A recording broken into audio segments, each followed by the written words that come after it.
Bah oui, je sais ma Bella, je t'ai fait un petit peu miroiter l'idée qu'on allait faire une petite promenade. Et au moment où on allait sortir, en face de chez moi, il y avait vraiment plein de voisins. Ils étaient en train de papoter. Du coup, j'ai pas osé sortir et j'ai attendu qu'ils s'en aillent. J'ai pas fait mon social. Mais des fois, moi, ça me fait comme des espèces de petites électricités à l'intérieur du corps. Où vraiment je me sens pas bien. Ce principe même de l'interaction sociale. Je commence un petit peu à repérer mon voisinage. C'est rigolo d'ailleurs parce que mon voisin d'à côté, il ressemble à Sam Carman. À chaque fois que je le croise, j'ai envie de lui proposer un chewing-gum Émile.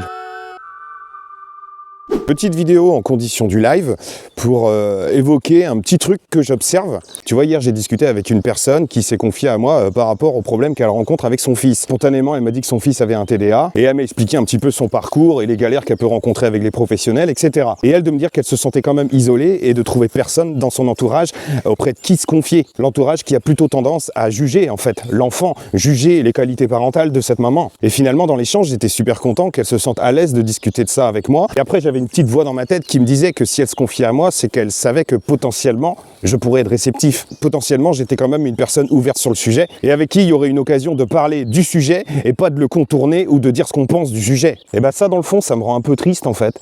Ça me rend triste pour tous ces parents, toutes ces personnes qui se sentent un petit peu seules, qui ont peur du jugement à juste titre, parce qu'il y en a. De pas parler de ce genre de sujet alors que finalement, les TND ne sont pas si marginaux. Je sais pas, mais je me dis que le TSA, c'est 1% de la population. Le TDAH, c'est un truc comme 5%. Les troubles 10, on peut aller même jusqu'à plus de 10%. On est quand même dans une réalité où les troubles du neurodéveloppement s'inscrivent quand même de plus en plus dans une normalité.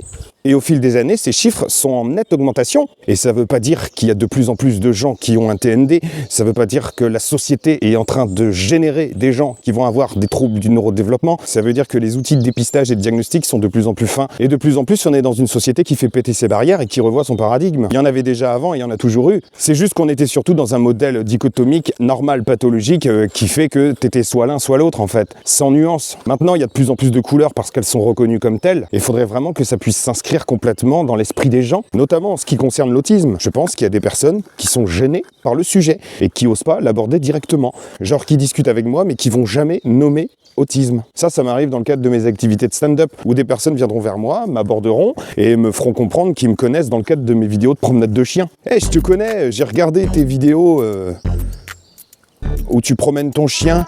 Tu sais, comme si le fait de dire que je fais des vidéos où je promène mon chien venait atténuer l'exposition que serait de dire tout simplement que j'aborde l'autisme. Et ça me surprend toujours parce que pour le coup, je suis assez à l'aise avec le sujet, en fait. Et je pense que j'identifie vraiment 3 types de catégories de gens. Avec certaines personnes, c'est un sujet tout à fait banal avec qui on va pouvoir en parler de manière simple, sans tabou, sans gêne. Avec d'autres personnes, par contre, ce sera beaucoup plus contourné. Il y aura beaucoup plus de 3 petits points. Vous savez, le principe du 3 petits points, c'est dans une phrase, quand il y a 3 petits points, c'est qu'il y a un truc qu'on dit pas mais qui se rajoute et on est censé déduire ce qu'il y a derrière.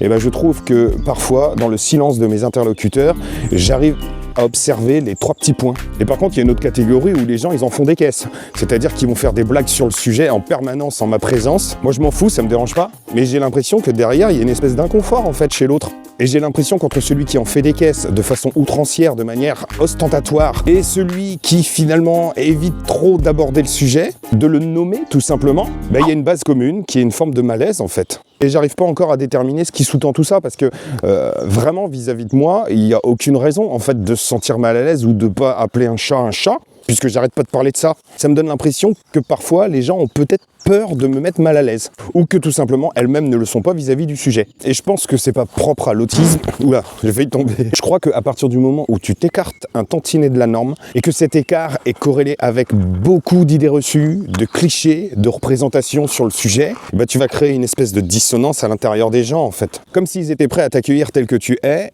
mais tout en laissant de côté ce que tu es. Tu vois, j'imagine que c'est un petit peu comme quand tu es avec une personne qui est dépressive. Il me semble qu'il sera difficile pour les gens d'aborder tout bonnement la dépression. Et finalement, dans les conversations, on va être dans l'évitement. On va éviter tout ce qui pourrait ramener à ce sujet. Tout ce qui pourrait ramener des idées qui pourraient alimenter le mal-être de la personne. Moi j'ai l'impression que vis-à-vis de l'autisme, c'est un petit peu ça aussi. Et du coup, au fond de moi, je me dis que c'est con, parce que en diffusant publiquement mes histoires de promenade de chiens, en parlant du TSA, en essayant d'apporter un éclairage sur ma manière de fonctionner, c'est aussi dans l'objectif de me sentir beaucoup plus vrai et beaucoup plus moi en interaction et dans le monde qui m'entoure. Et en définitive, il y a une espèce d'écart qui se creuse parce que ça a rajouté une espèce de poids chez l'autre, au point où ce dernier peine à se sentir naturel vis-à-vis de toi. Alors qu'avant, il ponctuait ces interactions de façon très catégorique, maintenant, c'est des points de suspension, c'est des silences, c'est des implicites. Enfin bon, je dis ça, moi je blâme personne, hein. Je pense que j'arrive à comprendre.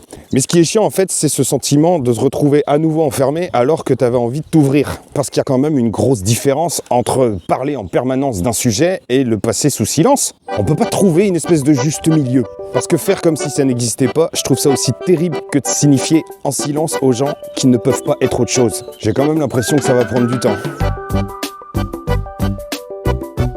C'est vrai ça, ma Bella?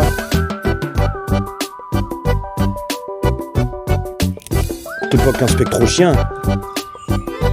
T'es surtout un chien.